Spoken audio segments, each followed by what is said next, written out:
I want to talk to you about two very useful tools and put those two tools together when you're actually designing and implementing new services in particular.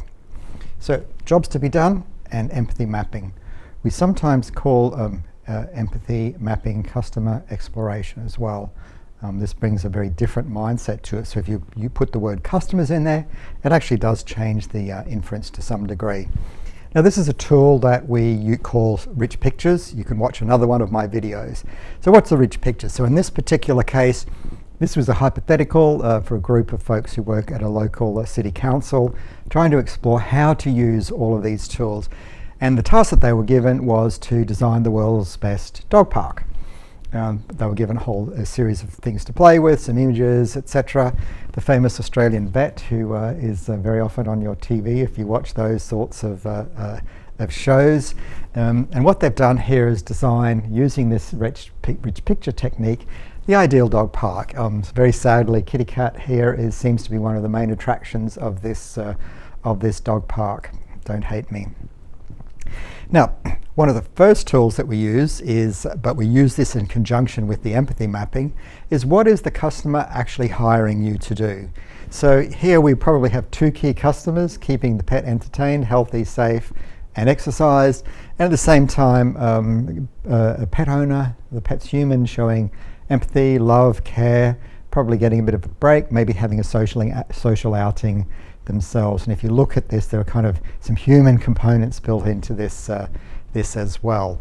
So key tasks. So the two core stakeholders that this business would be hired for is one for the human. So we might put human on one row, and the job for the pet that the pet wants to achieve on another row.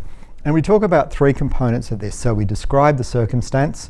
We talk about the actual functional goal. So for the human, get outside, exercise the pet, any sort of bathroom needs of the pet, some running around, exhaust them so they're not going to keep you awake for hours and leave you alone. The motivational thing might be also to then partly functional, but also be a very effective pet owner and keep your dog healthy. Might also be motivated to reduce vet bills, for example, and increase the longevity of the animal. And then social goals, but also I call these emotional goals in many ways. We have pride in our pets. We want to demonstrate that. We want to feel good. We want to make them part of the family. There's this bigger picture in that. Now, I suspect that the pets don't have quite as many quite specific goals as the humans, but clearly circumstance, the park, functional goal, run around, chase the cat, catch bone, go and play with some other dogs. Motivated animals really are, dogs are social animals. They actually do have the motivation to play, etc.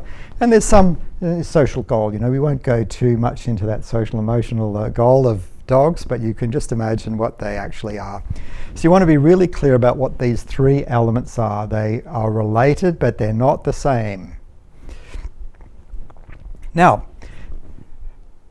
we think then what actually were the jobs that these people wanted to achieve. So you want to name the people or the groups, and then we want to go and start thinking about what they were thinking or feeling, what were they saying and doing, and what were they hoping to gain, what were their pains. Now, here's some thoughts. When you're doing this, if you're doing it in a group, if you're doing it for your innovation project, for your workplace, we really push that you work alone to start with. If you're actually putting together this jobs to be done map, think about it from your point of view. We love you to use post-it notes, either electronically or actual physical post-it notes. We love you to work in silence to start with. Later on, you actually get to interact and talk. But at the beginning, these are your ideas, and you will most likely have some ideas that will fit with others, and there'll be some that will be quite different. Then you get a chance for everybody to talk that through.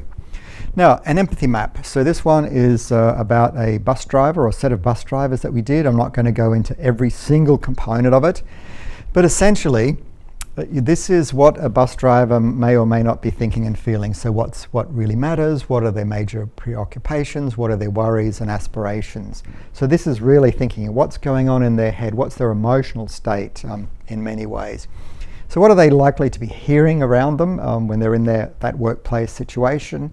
And what are they likely to be seeing around them? What are they likely to be saying or doing, both in private and with others around? And what are the particular pains of this particular group? And finally, what can we do to actually enhance or support? So this is a very interesting story. When we did this piece of work, it was fascinating, all of the things that bus drivers have to do, what they think about, and what all of their challenges are. The city where we're doing this, it was fascinating. About 80% of passengers who get on greet the driver as they get on. Busy city, every single person who gets on acknowledges the driver. The custom is as they get off, they also then give the wave as they exit from the rear of the bus. Now, for about 80% so 80% do that, for 80% of the bus drivers, they love that. For 20% of the bus drivers, it drives them crazy. So one of the outcomes was to actually help drivers understand how important it is that passengers create this sort of sense of community on the bus.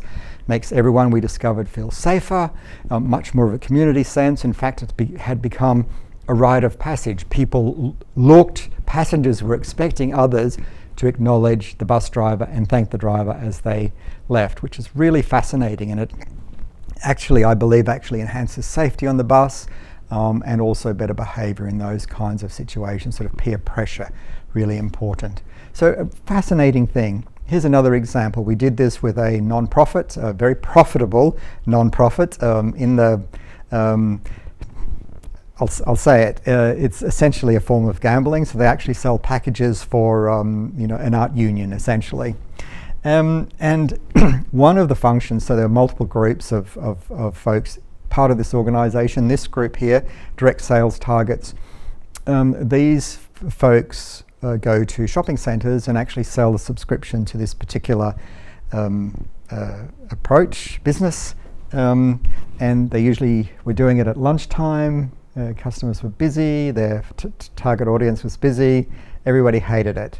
So we actually explored what were the challenges, what were the pains and gains, what were the key stakeholders in this thinking, what do we want to achieve? Highly valued organisation, trusted, high levels of integrity, wonderful operation.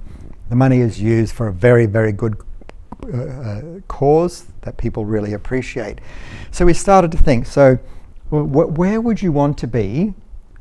Where could you be where you would love to have someone very nice talk to you, not in a hurry, patient, potentially selling you something of value that probably fits with your values, and you know that you're potentially making a contribution, and oh, by the way, you might win a prize. Airports, waiting for buses, doctor's surgeries, those kind of places. It was an absolute revelation to this organisation and the people who were put into that role of actually approaching people and potentially selling. This is a fun one. This was the dog park, and this is from the dog's point of view. Clearly not real, but hey, you can actually work with that.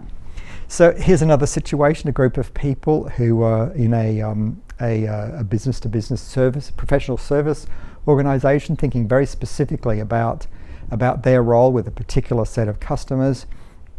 This was incredibly insightful. People got the idea of things that they hadn't really thought about before. We linked this to a jobs to be done. This group of people realized that they thought there was one group of customers within a particular segment. The more that they looked at it, there was a much stronger degree of complexity. Really helpful.